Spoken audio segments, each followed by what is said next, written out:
Good afternoon and welcome to Politics in the Pulpit today with your holy host, Pastor Jerry Cook. It is good to be here with you on your hometown station, 98.1 FM and AM 1220.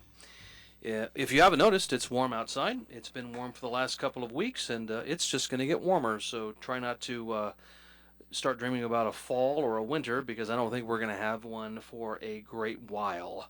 Just enjoy the heat while it's here. Want to give you just a quick promo here in terms of next week's show. Right now, contingent upon the call-in, we're going to have State Senator Shannon Grove calling in next Wednesday. Some of you might know State Senator Shannon Grove as the author of SB 14. Of course, that was the bill that was held up by 6 Democrats a couple of weeks ago in reference to the human child sex trafficking situation. And ironically, that bill passed right around the same time that the movie Sound of Freedom was released. And so she represents the 12th District here in California. That's the Kern County area. And she will be joining us, Lord willing, live next Wednesday at this time. Also at the bottom of the hour today, we'll have Republican Senate hopeful Eric Early calling in to give us an update as to how his campaign to recapture the Senate seat of Democrat Dianne Feinstein is going. Every once in a while, Eric will send me a quick text just giving me an idea of how things are going. And believe it or not, it's actually going pretty good. Dianne Feinstein, I do not think, is going to last her entire term. There's a possibility that she might retire well before the end of 2024. Again, that's speculation on my part, but odds are pretty high that she will. And this means things will get complicated. You say, what do I mean by that? Well, if she retires before her term is up, that means that Governor Newsom will have an opportunity to appoint somebody in her seat to fulfill the rest of her term out. That is going to give whomever that is incumbency power going into the election of 2024. That'll complicate things ever so slightly for Republican hopeful Eric Early, but we'll ask him about that possibility and that theory in the next half hour. Also, if you haven't noticed, a bunch of stuff is in the news today. We've heard some impeachment talk the last couple of days really, from the Speaker of the House. Of course, today, Hunter Biden's plea deal debacle that seemingly just went off the rails, and the important responsibility of pastors to help shape thinking going into this 2024 election cycle. We're going to try to get all that in before Eric calls at the bottom of the hour. I want to start with probably the most pressing news today and the breaking news today, which is the Hunter Biden plea deal goes, well, down the tubes.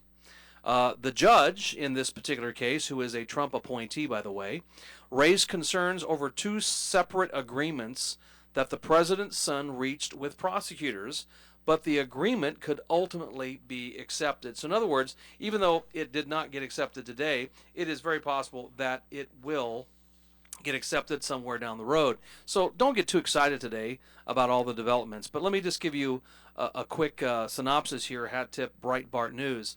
It says, quote, the surprise development came at a hearing in federal court here at which Biden had been expected to plead guilty to 2 charges of failure to pay taxes under a deal he struck with the government last month. And many of us remember this plea deal came out about 4 weeks ago, and probably most of us would have been put behind bars for half of the things, if not a quarter of the things that Hunter Biden is accused of doing here. But today he pleaded not guilty to those charges, instead until the 2 sides can meet and address the questions posed by U.S. District Judge Marilyn Noreka. I don't know how to pronounce her name, but anyway, you can find it online. The parties will reconvene at a future date, which could be within the next 6 weeks. So all I can tell you is the original plan was for Hunter to come in and plead guilty, and that was, of course, under the original plea deal. But because of the several questions raised by the sitting judge over this trial, they then changed their plea to not guilty, which means this thing is going to go to trial. Now, I have this feeling that they're going to try to end this thing before it spirals more out of control than it has today. But again, I think the reason they have to do that is because all of the dots will end up connecting back to Daddy Biden. And there is the main issue. Hunter is just the symptom of a greater problem here. Hunter Biden is the foil right now for Joe, and Hunter Biden is the foil for the Democrats. They need the attention to be on Hunter, because if it's focused on Hunter, it's not on the big guy, Joe Biden. And so I really think that there are some looming problems here that are going to spiral out of control unless, of course, they're able to kind of clean this plea deal up. And I really think, with as much excitement as we heard today, I do think that there'll be some opportunity here for them to probably cut the original plea deal that they wanted. Which leads me to the next story that is pretty big. If some of you saw Hannity the other night, I did not. I saw a clip on, I think it was on Town Hall. And the House Speaker came on and dropped the I word. And that I word is impeachment. Now, I know we're all excited. Many of us probably think that Biden should have been impeached a year ago. And obviously there's a lot of stuff coming out with the several congressional hearings we've had, especially with the IRS whistleblowers from last week. Obviously, a lot of information and a lot of dots have been connected. And here you have Speaker McCarthy and others who are, and of course, just to be clear, there have actually been articles of impeachment voted on in Congress that was, I think, given by Marjorie Taylor Greene and others, but of course those went nowhere. But when you have the Speaker of the House mentioning the I word, then that means that there might be some legs going forward on this particular notion. So we'll see what happens. But I do have something that I want to throw at you. I want to just throw a monkey wrench into this. Basically, what the Congress has been outlining about Joe Biden and all these bribes that he's been taking from these foreign nations, many of which we're dealing with right now, in particular Ukraine, a lot of this was done before he was president. So my question is, and by the way, this is not a question that is particular to me. I actually heard Jay Sekulow mention this, and I think it made complete sense. How do you impeach somebody for crimes that were potentially committed before you were president? Now, you can commit high crimes and misdemeanors as president, but how do you impeach somebody for crimes that were potentially committed before you were president? So I think that is going to be a problem. And if you were to ask me, and again, I'm not a betting man, but if I were a betting man, I would say if impeachment does occur, and it does have legs, and it goes forward, I believe this will no doubt be the White House strategy going forward. They're going to basically say, how do you hold Biden accountable for things that he did prior to becoming president? I guess what we need to do now is connect the dots and see if any of this, or if any of these transactions were ever made during his tenure as president of the United States, and I think that is going to be a very complicated situation. Hat tip Breitbart News here. I'm going to read what Wendell Husborough has put out here on Breitbart. It says, Republican members of the House Judiciary Committee welcomed House Speaker Kevin McCarthy's long-awaited signal that an impeachment inquiry into President Joe Biden could be on the table in the near future.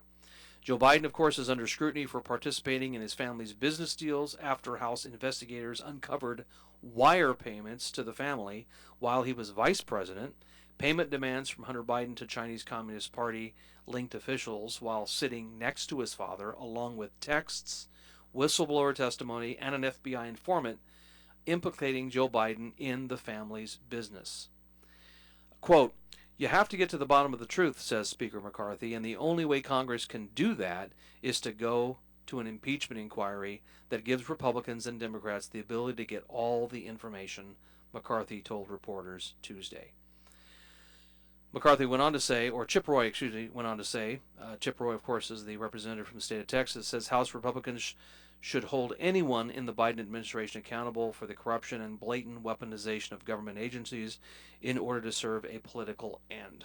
Now, again, my thoughts in this is just simply, how do you hold somebody accountable for crimes that were potentially committed before you were president? I really think that is probably going to be the tack going forward by the White House. I do think they see the writing on the wall that there is going to be some sort of impeachment inquiry going forward. I think McCarthy realizes it, and I think there's blood in the water, and the sharks on both sides, I think, smell it. And it is very, very clear that something is probably going to be brewing here within the next couple of months. Now, there's some conjecture, and some of you probably have read this on Facebook and other websites. There's some conjecture that Joe Biden actually will not finish his entire term out. And I don't know. It's a conspiracy. I don't know. But all I can tell you is a lot of pretty respectable guys are starting to say now that Biden will not finish out his term in 2024. He actually will seek some sort of medical treatment, or something medically is going to take over, and they're going to have to just put somebody in there. Of course, we know who that somebody is. It's going to have to be Kamala Harris, because obviously she is the second in line here for the president. But I've been reading some news stories where they're going to try to do something, finagle something, or write something out by fiat that is essentially going to put someone like a Newsom in his place, or as a placeholder for the rest of his term, and see how that goes. Now, again, that's conjecture. That's just a theory. That's what I've read from a few sites. Some relatively respectable guys believe that. Obviously, many of you probably see and can see Newsom running a shadow campaign at the moment. But the fact is, who knows what's going to happen, but it is highly unlikely that Biden finishes out his entire first term. I was actually surprised he's gone this far, to be completely honest with you. But on to the next story. We're obviously in the 2024 election cycle. This is probably one of the most consequential elections in our lifetime, and of course we hear that every 4 years. I do think 2016 was very important. I think 2020 it was very important. And if we do not like the way the country is headed in every way that we can think of in the last 3 years, then 2024 is going to be extremely important. Now, if I say it's important and I'm concerned about the direction of the country, then you know the left thinks it's important as well, and they want to continue trending the country in a leftward trajectory. They don't just want to lurch left, they want to stay left. And I believe, as a pastor, many of you know that I pastor the Freedom's Way Baptist Church right here in Santa Clarita. I believe that it's imperative that pastors get behind their pulpits from time to time and talk about some of these issues that are impacting the lives of people on a daily basis. And I got an article here called 3 Reasons Pastors Need to Bring Politics into the Pulpit. And this was published in The Atlantic a few weeks ago. And it says, this is how politics is dividing evangelical churches. The piece seemed largely aimed at naming political and theological conservatives as the source of most of the problems. And the article goes on like this. It says, "Pastors, I get it. The idea of keeping politics out of the pulpit sounds noble. It seems like a strategy to reduce division, but the reality is that strategy is probably not helping your congregation." And they give 3 bullet points here that I think are actually very, very helpful. And this is not a problem for me, because obviously I have no problem preaching and teaching on current events, and of course politics happens to be current events, because morality and politics usually overlap, and we see that every day, frankly. But there are 3 bullet points that they offer here by way of questions. It says, quote, "Number 1, my pastor isn't teaching us how the Bible applies to real life situations." And we got to ask ourselves this question. If you're listening in today and you're attending a church where you're not getting a pastor, you're not under a pastor that is preaching the whole counsel of God, that is every portion of the Bible from Genesis chapter 1 to Revelation chapter 22, and doesn't consider passages and chapters in the Bible as taboo topics, but actually goes headlong and preaches the entire Word of God without apology, then much of what I'm going to say right now doesn't apply to you. But most pastors are scared completely from preaching about anything that even smells of politics. And so, what if you have somebody in your congregation that says, Pastor, the pastor isn't teaching us how the Bible applies to real life situations. We're in a situation today where morality is literally spiraling out of control, and the most important person in the life of the believer on earth, your pastor, the one who is stewarding over your soul while sitting in that pew, if he is not addressing these issues from a biblical perspective, then pray tell, where do you get the spiritual grounding to make your conclusions and to come to your conclusions, especially as it relates to the 2024 election? The second bullet point is this: my pastor doesn't seem to be aware that our family is being beat up by the culture and are feeling confused and hurt. Think about this.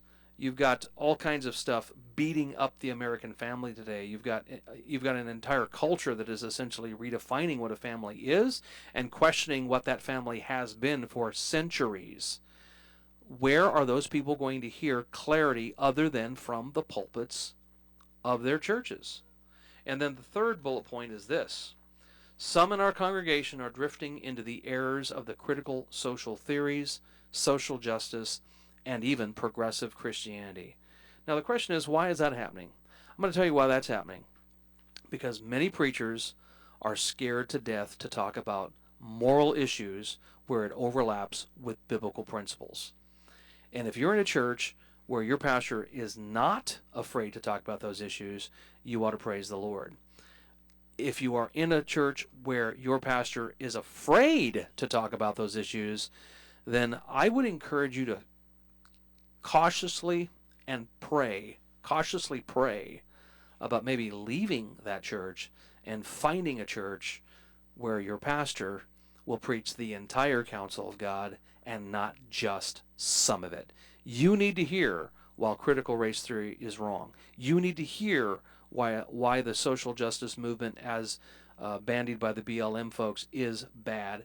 And you need to understand that all of those things, if they are accepted, end up turning your church into a progressive mess that does not at all resemble the Bible.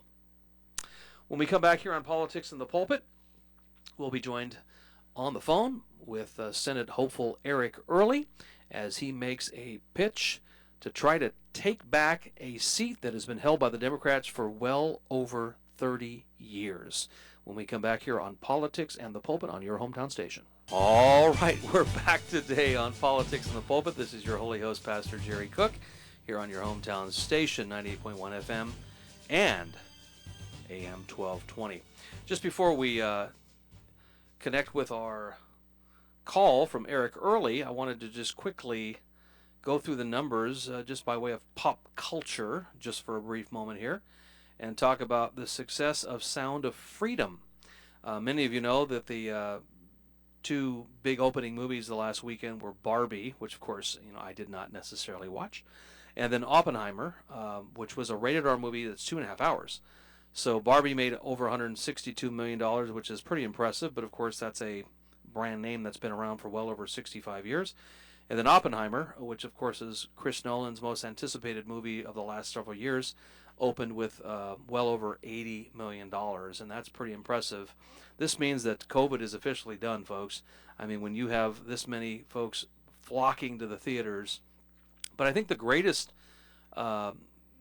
great thing about this past weekend was how Sound of Freedom, which is now in its fourth week of release, is only at number 3, and it made just shy of $20 million, and it's just ahead of Mission Impossible Dead Reckoning Part 1. Now, that's not to say the Mission Impossible Dead Reckoning is bad. According to what I've heard, it's actually a pretty decent movie. But as of right now, Sound of Freedom has made over $125 million domestically. I have no idea if they're planning on releasing this thing on foreign soil other than the United States, but I guess that's up to Angel Studios. Also, the fact that Sound of Freedom made this ahead of Mission Impossible with 1,000 less theaters than Mission Impossible had, or has, I should say. So, definitely a juggernaut. I don't think the guys at Mission Impossible and the guys at Indiana Jones had any idea that Sound of Freedom would be the juggernaut that it is. So we thank God for that. And our intention is to get actually Tim Ballard on the program. We are in the works of trying to get him on. So who knows? Maybe it'll be next week. Maybe it'll be a couple weeks from now. But Sound of Freedom seems to be making a lot of money. I do believe we have our caller, Senate hopeful Eric Early is calling in today. Eric, how are you? I'm great, Jerry. How are you? Doing well. First of all, it's great talking to you, and it's been a while since I last saw you. I think it's been at least a month or something like that. But how you been doing, and how's the campaign going? I've been doing very well. It was so great being out at your church and speaking to your congregation a couple weeks ago. The energy out there and the energy of the people is amazing, and you are amazing. I'll tell you, you are a force of nature, Jerry, and so I really appreciated being invited to speak to so many great people, and also watching your sermon, which was very inspiring. Campaign is going quite well. I'm all over the state. There's been only one major poll, a bunch of polls taken, but only one major poll since I got in the race 3 months ago. And it has me leading the three people who call themselves Democrats on the other side. And none of them are good people. One of them is named Adam Schiff, as you know, and then there's Katie Porter and Barbara Lee. And if things go the way they go and things play out the way they play out, the way we and my team expect it to play out, I very well could end up on the top two in the March 1st primary. But I'm speaking all over. I'll be up, I'm from down in the Southern California area tomorrow. I'll be in Merced speaking. On Sunday evening, I'm in Placer. And next week, all kinds of other places. So a lot of good things going on. Well, that's great. I threw out a theory earlier in the show, Eric, about what my thinking is going into 2024. And I want to just throw this at you and see what you have to say about it. Let's just assume that Dianne Feinstein does not fill out her term and she retires prematurely. And obviously that leaves now a vacancy, and Newsom will appoint someone, probably Barbara Lee, and that gives her incumbency power. It may be small incumbency power, obviously, maybe weeks or even just months, but what do you say to that theory?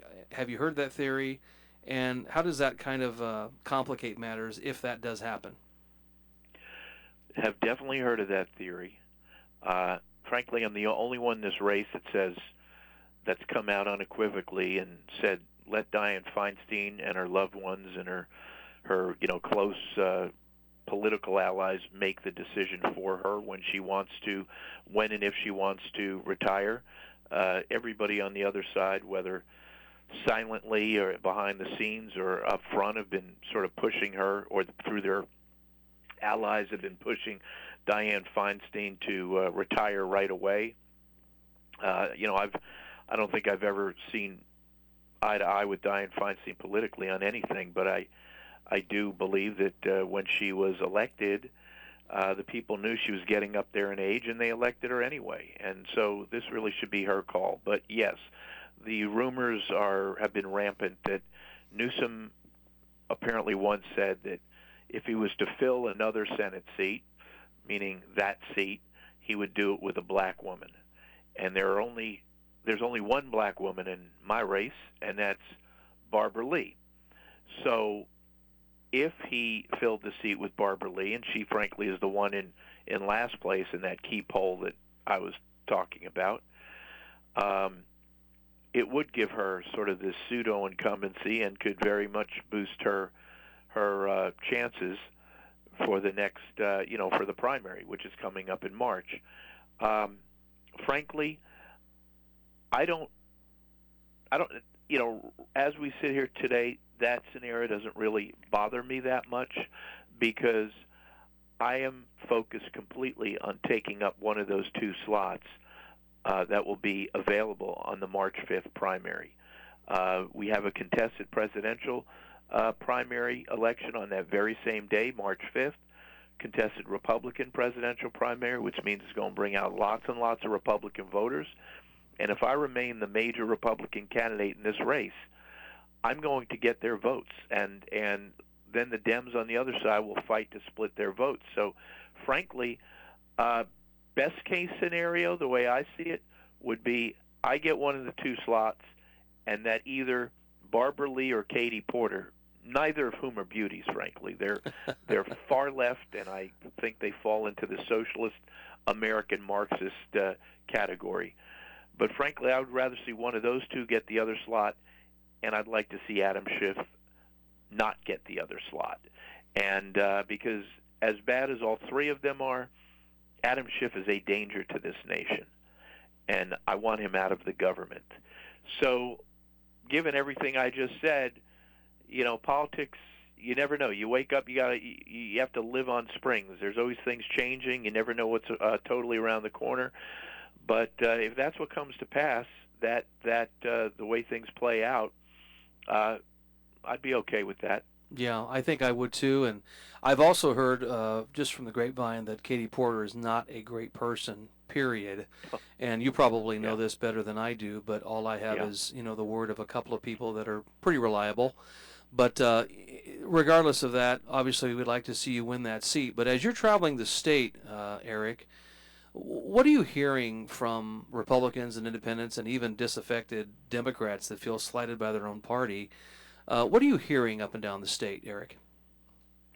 Well, let me just deal with the Katie Porter issue. Everything I hear is that she's not a good person either, and everything I see of her, even when she's trying to act like she's a good person, you can sort of see right through that. The word on her is that she's very abusive to staff, that apparently she was very abusive to her ex-husband, and that she's just a naturally overly aggressive and abusive person. But listen, Schiff is a talk about not nice people. I mean, that guy, he's just as bad as they come. But when I travel the state, the grassroots I hear great things from because I'm in this race. I'm in this race, Jerry, as I said when I spoke at your church. I'm not a politician. Yeah. I run a great firm. We practice in courts around the state and nation. I have a very blessed family. I do this because I firmly believe there is a takeover going on in this country by what Mark Levin calls American Marxists. Mm-hmm. And we are absolutely in a battle of good versus evil. And I've been saying that for years now. When I started saying some people look at me questioningly, other people, there would be a couple people nodding their heads in the audience. Now everybody nods their heads when I speak to people. And I do this because our country's in dire straits. These far left have made their way. They've done their long march through the institutions, and they've made their way in. And so, as I say, this is not a day and age for go-along, get-along politicians. This is a day and age for people who want to really get this country back from these godless people who are making their way into all the positions of power. That's why I do this. That's why I, largely support Donald Trump, because I know he sees this, and he's done his best to do this, which is not to say that there aren't some really great other Republican candidates as well. And so this message resonates very strongly with the conservatives in our state, the grassroots, and I get great reactions from them. But I have to bring around the other sort of part of our state party, which are more moderate, Mm-hmm. shall we say. And I'm still working on that. And I'm still working also on, bringing around moderate Democrats and independents. And I do get positive reactions from certain folks in those groups, and not positive reactions from others. But I don't back down on my principles, and I say what I'm concerned about, and I'm not a typical politician, and in many respects that's resonating positively. I just had a great interview on the show called Inside California Politics. This past weekend it aired on Sunday, Mm-hmm. and all around the state in various places, and we're getting some generally very good reactions. And the bottom line is, Jerry, I'm not like any other candidate running in this state right now, and my message is resonating. If I can pick up on that statement you just made, in fact, you've made it a couple times. I'm not like your regular candidate. I do think that we are living in extraordinary times, in particularly here in California. And if we're going to run what I would call more of a country club Republican, or a Republican that would be more on the stripe of a Mitt Romney or a John Boehner or a Paul Ryan for that matter, I just think we're just going to get the same type of outcome that we've had in the past here. We've had guys running for governor that, have been kind of squishes, if you will. Obviously better than the Democrats, but still squishes. And I think one of the things that I liked about you, especially when you ran against Pencilneck back in 2020, and when you just barely lost out to Nathan Hochman for the race here statewide for in 2022, was how you were able to differentiate yourself from the establishment wing of the party. Obviously, you need those guys, but at the same time, this state is being run in the ground and is a test case for insanity. And we need someone that is going to go in there and shake things up. And I think that's what you're going to do, Eric. Well, you and I see things eye to eye, Jerry, because every word you just said, I agree with.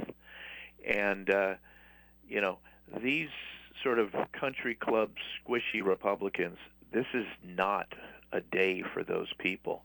This is not a time for those types. And I throw Hochman in with that crowd. It's not a time for those types to get into these powerful positions.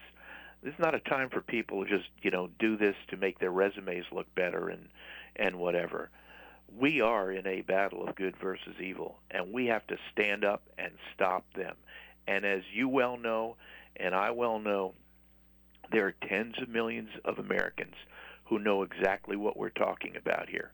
We're waking up every day of the week, and we're seeing one just insane thing after another. They're telling us you can be born a male and identify as a woman and take a few drugs and some surgeries, and suddenly you're all good to compete with our daughters and go into their locker rooms and such. They're telling us that, and no, that's insane. And we're not going to stand for that. And they're taking control of our children. And the MO of these far left, which go all the way up to this Newsom in our state, is to separate our youngest children out from their parents so they can do a full court press in our children's brains with this overly sexualized stuff, with this dividing them by race, with them turning them into activists against our country. The schools are instructed not to let the parents know what is going on, keep the parents in the dark. And, this goes on, and we have never seen anything like this in our country. It's beyond logic. It's beyond reason. It is beyond sanity. And good people are now stepping up, and more, and there are more and more people around this country who are seeing it, and that's why we have to hold firm right now. And yes, I will shake things up. You're 100% Eric, are right. you able to hang on for another 5 minutes? Absolutely. Okay, great. When we come back here on Politics in the Pulpit, we ran a little late on this segment, but we'll catch you in just a minute on your hometown station. All right, we're back here live on your hometown station. This is Politics and the Pulpit with your holy host, Pastor Jerry Cook. If you're just joining us, we have Senate hopeful Eric Early running to replace Dianne Feinstein. And we were talking in the last segment about how we need a Republican that is going to go in there and not just tinker around the edges as some of our previous Republican individuals have done, but we need someone to go in there and be just as bold for conservatism as the left is for their progressive ideology. How frustrated are you, without really getting too specific, Eric, with the party status up and down the state? Well, I'm incredibly frustrated because there is a split in our state party in terms of the people very involved in the party. The grassroots are amazing, generally very conservative, see things exactly along the lines of what you and I are talking about this really far left takeover of this state and the nation, and the need to be tough and strong and bold against them. But the mainstream of the party is much more in league with what you described, squishy country club type Republicans. And there might have been a day for that, but not in this day and age that we're living through. So, I would love to see the party come together in the state because, we all know how hard it is for a Republican in the state of California to get elected. And frankly, the last thing we should be having is an internal battle between the Republicans in the party. But we see this divide in many parts of the country, unfortunately, within the party. But we definitely have it out here, and it's very concerning. One of the things that I've noticed, and I think the great Rush Limbaugh used to say this when he was alive, is that the Democrats always seem to be lockstep. They always seem to get around their candidate, and no matter if it's someone like a Joe Manchin, who is considered more moderate, even though technically I wouldn't consider him as moderate as he's purported to be, or someone as progressive as a Cori Bush or Ocasio-Cortez is, they just seem to get around their candidates and they push them over the winning mark. But yet it's the Republicans that shoot themselves in the foot all the time, complaining that our candidates are, well, too conservative. I know. It's crazy. It's crazy that we would have certain people who run the party who think that way, but they will never say it publicly. And, one of the good things about this race is, because what Rush says was totally right, the Democrats almost always do things in lockstep, and they'll put forward one person, whatever battles they have behind closed doors, they get the one person, they put him out there, they throw their total support behind that person. One of the great things about my race is we have three of them going against each other, which is very rare, three prominent ones. And the reason for that is because they say that a U.S. Senate race in California, where no incumbent is running, only comes up once every 20 to 30 years. So that's why we have this right now, and that's why one of the main reasons I got in this race, because it's good to see them fighting against each other. But I'll tell you something, Jerry, even in their public pronouncements, this Schiff, Porter, and Lee rarely attack each other. So we'll see how that changes as we get closer to Election Day. But that's the present dynamic. Well, let's say everything works well, the stars align, God is good, and we wake up the next day, November of 2024, and Eric Early has been elected as the first Republican to take this seat in over 25 years. How much of an earthquake would that be, and what exactly can Eric Early do as a one-man individual in the Senate to really shake things up? That would be a political earthquake heard around the country and could be heard around the globe, frankly, because nobody gives a Republican a chance in the state of California statewide. None of the political apparatus anywhere in the country, the media, any of them give a Republican a chance out here. I believe I get this job. I can be incredibly effective. Yes, I'd be a newcomer to the Senate. Yes, I'd be one of 50. Yes, it is the Senate, and there's certain ways that it works and processes and rules of decorum, and systems in place.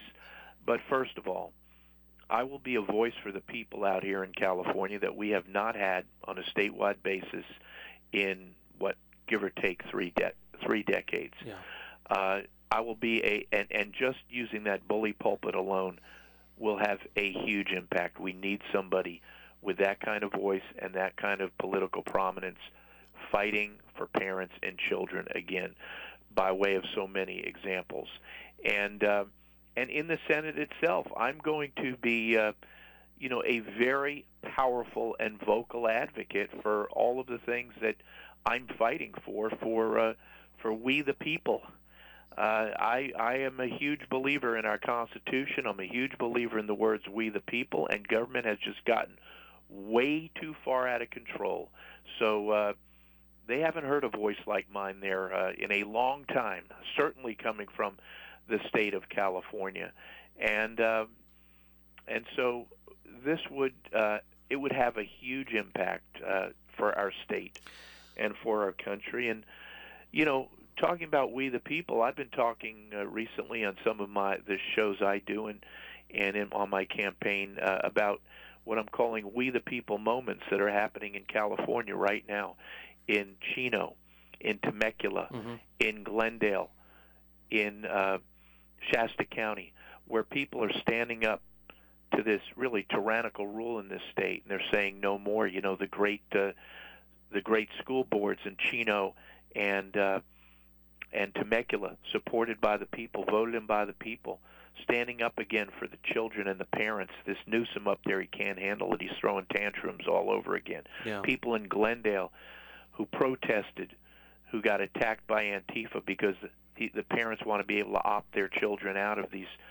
sexualized teachings and classes. And then in Shasta County, just yesterday, passing a bill basically turning Shasta County into a Second Amendment sanctuary county, which is really amazing. So that is excellent. Real quick, Eric, I want to make sure you get your website out there, and because people got to donate to you. Quickly get it out there real quick because we're coming up to a hard break here. EricEarly.com, folks, EricEarly.com. Every little bit helps. If you want to stand up and help fight for this state and support the fighter for this state, please go to EricEarly.com. Press donate. I need your help. Get out there and get Eric some money. Thank you, Eric, for coming on to Politics in the Pulpit. We're looking forward to have you come back on in the near future. We will catch you next week on your hometown station.